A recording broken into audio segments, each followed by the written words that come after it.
Lah anehnya ini kader orang mudeng ini berarti. Ada 5 kader biasa menggugat perpanjangan pengurus DPP PDIP. Boleh sopo mereka ini?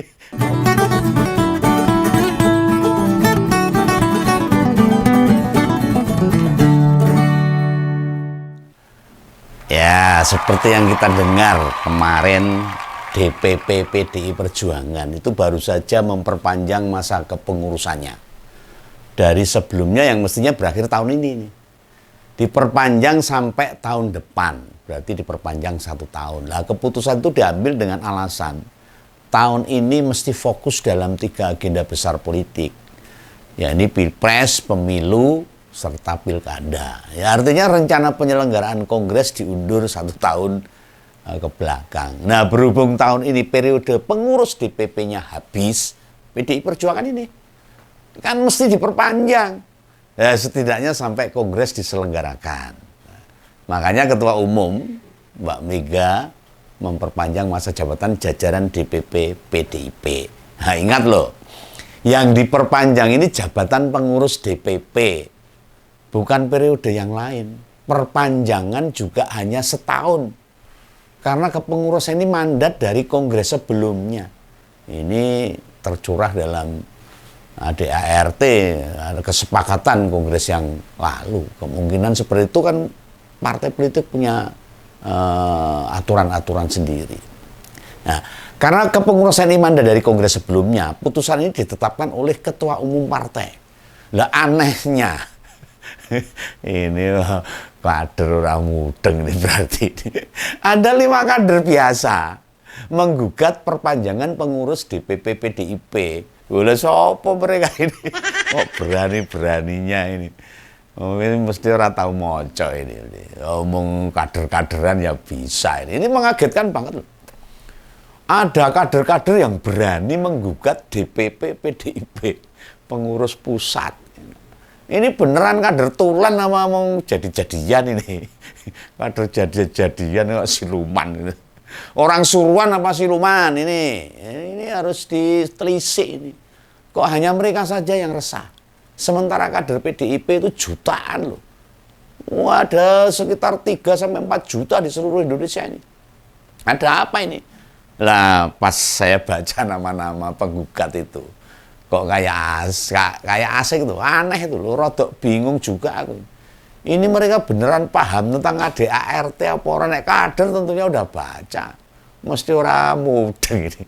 Ngerti kewenangan ketua umum partai apa orang ini kalau dia mengaku sebagai kader PDIP. Apa mereka dirugikan kalau ada perpanjangan kepengurusan di DPP? Nek dirugikan itu karena apa, yang dirugikan apanya? Apa mereka itu tokoh di partai? Nah, mereka ini punya banyak simpatisan mungkin, jadi punya power, punya kekuatan. Hanya karena saat bersamaan banyak isu lain. Ini topik ini memang belum dikupas di ngompol kemarin itu. Ya, karena ini kan sebenarnya internal partai itu. Begawan terus nyari info akhirnya. Wah, ini perlu supaya semua paham itu. Bisa menjadi contoh dari partai-partai yang lain. Nah, lalu saya lengkapi data-data ini sebelum saya ungkapkan dalam opini saat ini. Nah, luar biasa bener ini. Lah sing partai liane itu loh. Yang partai liane kayak partai kuning, biru, hijau dan sebagainya ini. Itu digoyang sama tokoh, sama jajaran struktural partai di tingkat atasnya, lembaga yang kredibel. Lah kok PDI Perjuangan digoyang sama kadernya yang kelasnya nggak jelas itu. Nah, setauku ini, yang saya pahami tentang partai banteng moncong ini, PDIP memang biasa digoyang kadernya itu gak biasa itu. Apalagi musim pemilu kayak gini ini, pilkada sama pilpres. Itu kalau pas kampanye terbuka kan sering nekake artis lantas joget bareng, apa namanya kalau bukan goyang. Goyang. Tapi ini lucu ini, ada kader kok mau menggugat DPP. Nah, ya, biasanya goyang bareng kalau pas kampanye itu. Ini 5 orang yang berani goyang DPP PDIP ini. Mereka itu namanya Jupri. Jupri, Jairi. Wah, ini mesti bukan orang Jakarta ini. Manto, Suwari dan Sujoko. Wah, ini namanya sekitar kita ya kok Jawa Tengah ini. Ngompol ada yang kenal mereka? Kenal nggak? Hebat bener itu, mau menggugat, berani menggugat putusan DPP ini. Apa mereka bar disuwo, tahu disuwo itu, disebul sama dukun itu. Lalu mereka jadi berani kayak tentara langit itu. Lalu merasa berani gitu, punya keberanian dikira sekti itu. Diewes-ewes sama dukun. Terus budal menggugat. Memangnya gampang itu. Menggugat DPP PDIP itu. Lah baru kemarin akhirnya terbongkarlah. Kelima orang itu ternyata dijebak oleh seseorang. Wah, ini berarti bener ini. Kader-kaderan ini berarti itu. Nggak baca ADART ini. Dijebak oleh seseorang bernama Anggiat B. Manalu. Wah, ini bareng tak telisik. Ini siapa ini Anggiat B. Manalu? Ternyata itu caleg dari salah satu partai. Tapi nggak terpilih. Ini caleg gagal, mungkin stres ini. Nah, tak kira Anggiat ini salah satu kader juga dari PDIP. Atau ya lumayan lah kiprah politiknya misalnya. Nah, berdasarkan data yang tak cari, Anggiat ini pekerja hukum. Bahasa elitnya lawyer, itulah, pengacara. Titelnya SPD Sarjana Hukum. SPD SH. Sudah sarjana pendidikan, tambah sarjana hukum, kuliahnya ping pindho. Dan sudah punya kantor hukum sendiri. Nah, kelima orang tadi, yang namanya tak sebut tadi, menarik gugatan alias mencabut gugatan yang sudah didaftarkan. Kata mereka loh ini, kata mereka. Mereka itu sudah dijebak sama Anggiat ini. Wah, ini bisa bisa gugat ke Anggiat ini. Kalau saya tak gugat ini. Kalau benar-benar dijebak loh. Mereka katanya membubuhkan tanda tangan di kertas kosong. Kemudian dikasih duit 300.000. Ini saya dengar, saya tonton itu di media televisi ini. Wah, ini bener-bener caranya desa. Caranya nggak elegan kalau seperti ini. Belas ini. Tidak menganggap partai dominan warna merah ini termasuk partai yang mestinya dijaga. Ini gerantes hati saya ini. Miris dan merasa nggak paham. Ini maunya apa ini?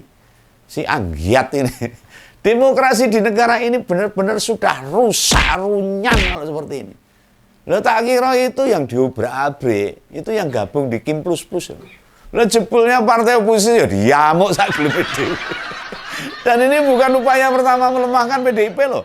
Iya, sebelumnya nama sekjen PDIP diseret-seret. Disangkut-sangkutkan sama hilangnya koruptor Harun Masiku sing mbok saiki ambles bumi ora ketok. Batang hidungnya golek angel ra umam. Ini memperlihatkan demokrasi kita itu memang lagi sakit parah. Perlu diperiksa ini. Jalannya demokrasi kita ini tertatih-tatih. Belas ra duwe daya, lemes, bubruk ini demokrasi kita. Lah tak googling, tak cari-cari nama Anggit B. Manalu itu memang beberapa kali disebutkan. Namun semuanya semacam menuliskan profilnya aja. Nah, beneran ya rodok kangelan. Ngerteni wong siji rodok kangelan. Nah, ini teman-teman saya ngabari nih. Jare si Anggiat itu wakil sekjen Depina Soksi tahun 2019 pernah caleg Dapil Sumatera Utara 3 DPR dari Golkar. Oh, Dapil 3 itu DPR pusat dari Golkar. Ini kan Golkar ini. Orang Golkar nimbrung neng PD Perjuangan ini. Oh, iki ketua umumnya wis ditegur mundur, ini anak buaya aneh-aneh ini. Nah, ini tolong dikasih tahu ini, dikasih info ini. Siapa sebenarnya Pak Anggiat ini? Apa sih Anggiat ini silumannya dengan adanya pengakuan 5 orang tadi? Ini Sarana Begawan nih. Tidak boleh diam saja ini harusnya. Beneran yang namanya Anggiat itu punya mental luar biasa loh. Kendel ini. Berani banget nih ngobok-obok SK partai dari PDI Perjuangan ini. Loh, dia kerja sendirian loh. Apa ada pihak luar menyuruh? Atau bagaimana ini? Nah, ini dengerin baik-baik ini, dengerin. Terutama bagi Pak Anggit ini. Saya Begawan Ari Duta tuh berharap ente nongol lah. muncul bertanggung jawab. Jelaskan ke publik maunya apa, maksudnya apa, tujuannya apa. Atau ke wartawan ngomong lah, apa sih penjelasan Anda menggugat kepengurusan PDIP, DPP PDIP melalui 5 orang nanti. 5 orang yang menggugat soalnya ngaku dijebak Pak Anggit loh ini. Jadi dia harus bertanggung jawab atas pengakuan 5 orang tadi. Yang ngaku kader PDIP loh. Lah mana nih Bung Anggit ini? Ayo muncul. Jangan sembunyi aja. Jelaskan pada rakyat supaya nggak makin kisruh demokrasi di Indonesia ini. Apa maksudnya meminta 5 orang kader PDIP menandatangani kertas kosong, lantas dikasih duit 300.000. Ini kader-kader ini, oh bodoh ini 300.000 ya gelem dihapusi. Tanda tangan di kertas kosong kok ya mau itu loh. Nah ini Bung Anggit ini kayak namanya sendiri. Ini mana ini? Anda di mana ini? Jangan sembunyilah. Lekas menampakkan diri dan kasih penjelasan apa yang sebenarnya terjadi. Namanya saja Anggit mana lu loh. Di mana lu? Wong profesinya saja juga pengacara, lawyer loh. Keren, masa tidak tahu aturan-aturan dari partai. Ya mungkin di Golkar dengan PDIP beda, tapi secara mendasar aturan partai itu sama. Bahwa ngasih kertas kosong untuk ditandatangani itu juga sebuah kekonyolan. Sebagai lawyer harusnya ngerti no. Namanya rakyat kecil itu ya, apalagi diiming duit ini. Ya pasti maulah 300.000. Dikasih sembako aja langsung belok pilihan politiknya, apalagi duitnya 300.000. Nah secara pribadi nih, Om Begawan ragu nih, dia kerja sendirian. Bukan suruhan orang kelihatannya ragu, pasti ada yang nyuruhin. 5 orang itu dikasih tahu sama Bung Anggit, mereka mesti tanda tangan buat dukungan terhadap demokrasi. Loh piye beneran nih.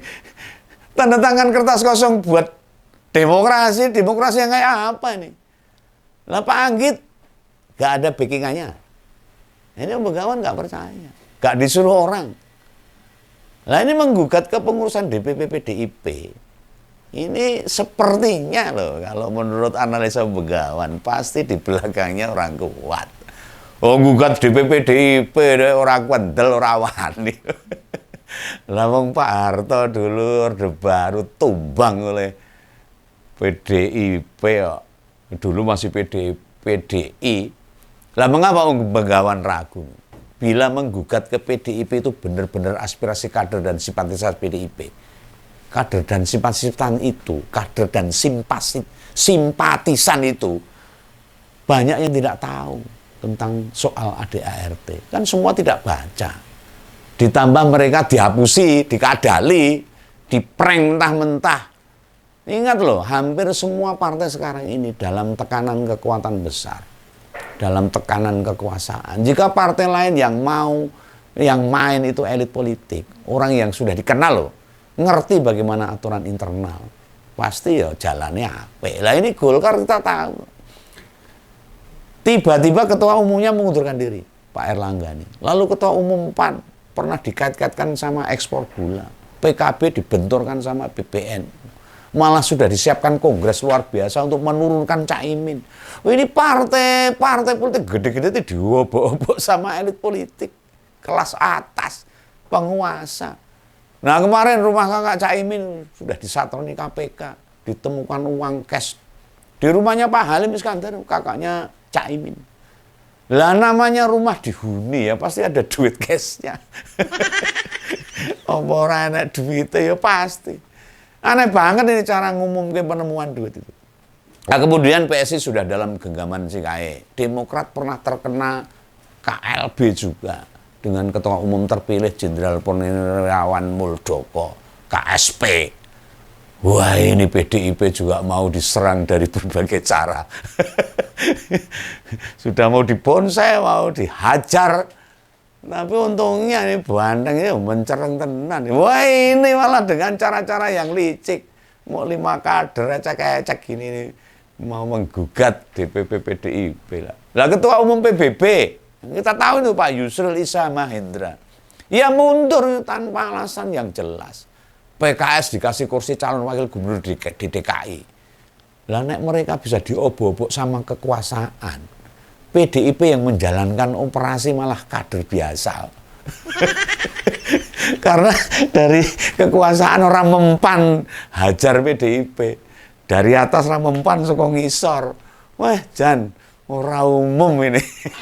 Lalu Bengawan harap ini Pak Anggit nggak sembunyi. Keluar. Dan siapa di belakangnya? Mosok pengacara mainnya kayak gituan. Kan lucu. Organisasi layar di mana Pak Anggit bergabung nggak masih malu.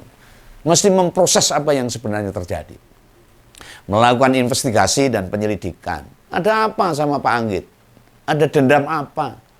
Ada tujuan apa? Secara subjektif Bengawan menyimpulkan ini. Telah terjadi pelanggaran kode etik kok seperti ini. Dia bisa dicabut izin sebagai lawyer, sebagai pengacara. Cawe-cawenya benar-benar luar biasa ini. Kekedelen, kebablasan ini. Lah DPP PDI Perjuangan mesti melaporkan balik. Wow, marwah harga diri partai jangan mau digituin itu. Seperti yang disampaikan 5 orang tadi. Oh ya ini pasti ada kaitannya sama Menkumham ini. Yang tadinya dijabat oleh Pak Yasona Lawli. Kan dia diganti dari Gerindra.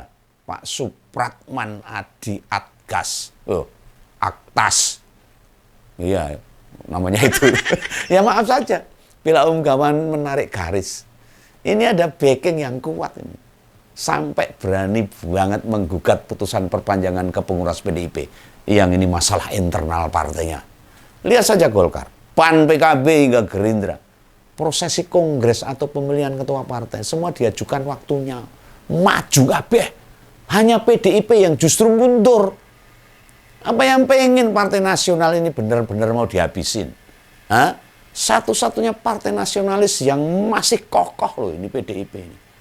Partainya benar-benar partainya rakyat kecil. Kita jelaskan ya. Bengawan bukan kader dan bukan simpatisan, bukan orang partai. Mau partai manapun bukan. Nah, jika digoyang-goyang, ditekan dan diintervensi kekuasaan, ya tak belani lah. Lalu kemarin mundurnya Pak Erlangga, tak sorot juga itu. Konflik PKB dan PBNU, melu tak bedah. Dinamika partai itu memang wajar dan normal. Naik turun, normal. Namun senormal-normalnya mereka, nggak boleh tuh ada intervensi dari luar orang partai. Itu ada aturan internal partai. Ingat ini, pernyataan Pak Balil ini. Jangan main-main sama Raja Jawa. Kok yang ngerti-ngerti Raja Jawa ini. Oh, dia bukan orang Jawa, ngomongnya Raja Jawa. Ngawur blas ini. Ini ngawur tingkat kolonel kalau seperti itu loh. Kurang cetho piye ini. Ini jangan diam saja ini. PDIP mesti uber, harus kejar. Siapa otak dibalik munculnya gugatan ini? Tanyain saja nih, apa motif dibalik pendaftaran gugatan pengurus partai dan siapa sponsornya? Bila perlu cek rekeningnya, dia nerima berapa dan aliran duitnya dari mana itu loh. Harus berani. Itu ya. Ini saja pesan Bengawan. Saya dukung, saya dorong PDIP untuk nguber. Pak Anggit ini maunya apa? Mau ngesruh, mau ngusrek PDI Perjuangan partai pemenang pemilu tahun 2024 ini. Gitu ya, salam Bengawan, salam ngobrol. Dadah.